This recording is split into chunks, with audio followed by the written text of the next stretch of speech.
The Arctic was once a distant, frozen expanse. Few paid it much attention. Now, this is changing rapidly. The Arctic is awakening from its icy slumber. Climate change is the primary catalyst for this shift.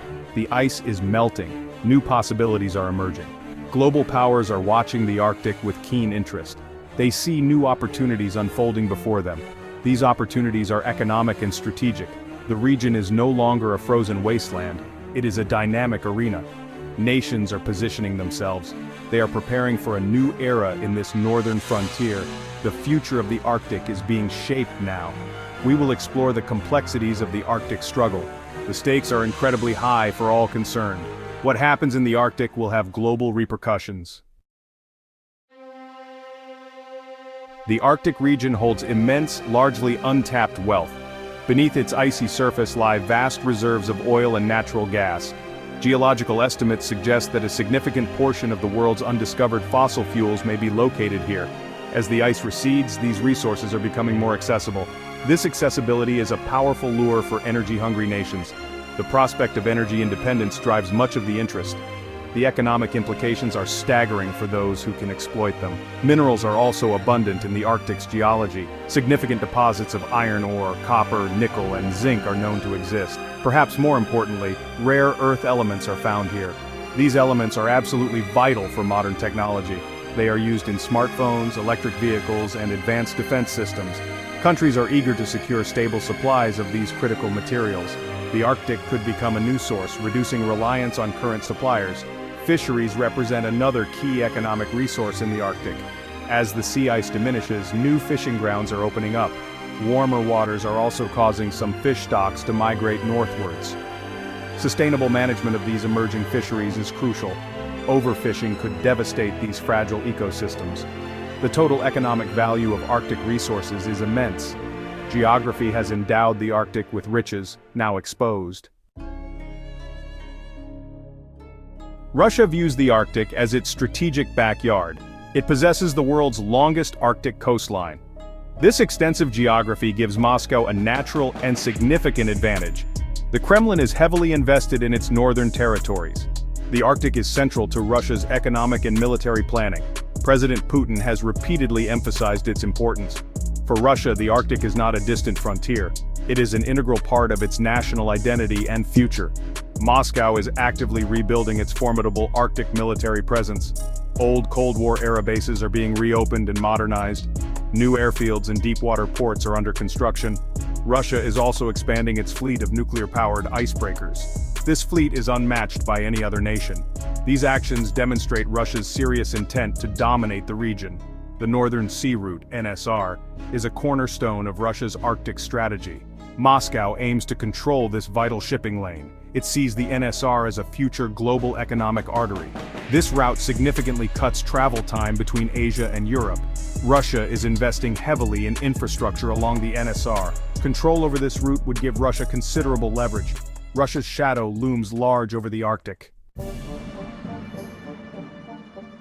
China is a relative newcomer to the Arctic stage. Unlike Russia or the United States, it has no Arctic coastline. Yet Beijing boldly calls itself a near-Arctic state. This self-proclaimed status is widely debated by established Arctic nations. However, China's rapidly growing interest in the region is undeniable. The dragon has turned its gaze northward. Its ambitions are significant and multifaceted. China sees strategic openings as the ice melts. Beijing has unveiled its Polar Silk Road strategy. This is an extension of its Global Belt and Road initiative. China wants access to the Arctic's abundant natural resources. It is also keen to utilize Arctic shipping routes.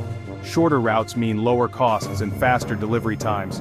China is investing in Arctic infrastructure projects. It seeks partnerships with Arctic states to facilitate its goals. China is actively conducting scientific research in the Arctic. It has established research stations like the Yellow River Station in Svalbard. Beijing is also increasing its diplomatic engagement with Arctic nations. The dragon's breath is being felt in the cold north. The United States is undeniably an Arctic nation. The state of Alaska gives it a significant Arctic presence and coastline. For a long period, however, Washington seemed less focused on its northernmost frontier. Other global priorities often overshadowed the Arctic. That period of relative neglect is now changing. The US is stirring and reevaluating its Arctic posture. The shifting geopolitical landscape demands renewed attention. America is waking up to the Arctic's importance. The US military is consequently increasing its Arctic operations and presence. It is deeply concerned about Russia's military buildup. It also monitors China's expanding activities in the region. The Pentagon needs to protect American sovereign interests. This includes ensuring freedom of navigation through Arctic waters. Maintaining stability is a key objective for Washington.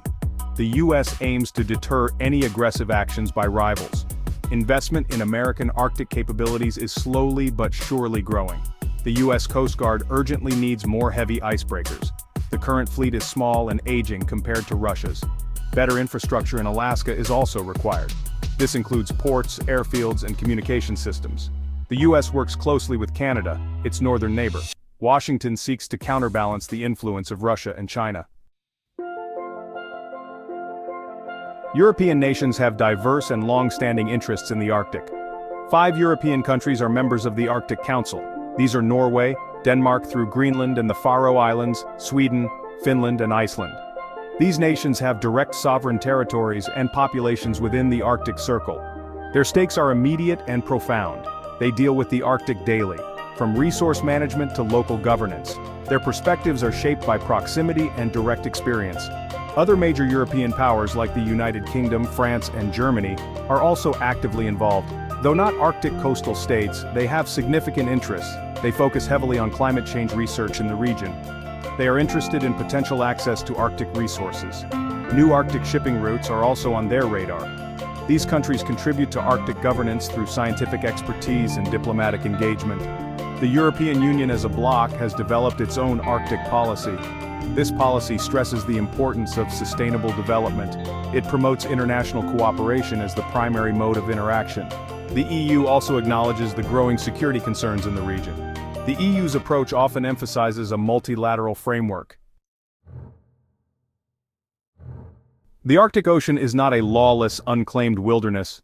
A framework of international law applies to its waters and seabed. The United Nations Convention on the Law of the Sea, or UNCLOS, is the key legal instrument. UNCLOS governs maritime zones including territorial waters and exclusive economic zones. It also provides a mechanism for coastal states to claim an extended continental shelf. Most Arctic coastal states are party to UNCLOS, guiding their actions. The United States, notably, has not ratified it but largely abides by its customary principles. Arctic coastal nations are actively submitting claims for extended continental shelves. These claims extend beyond their 200 nautical mile exclusive economic zones.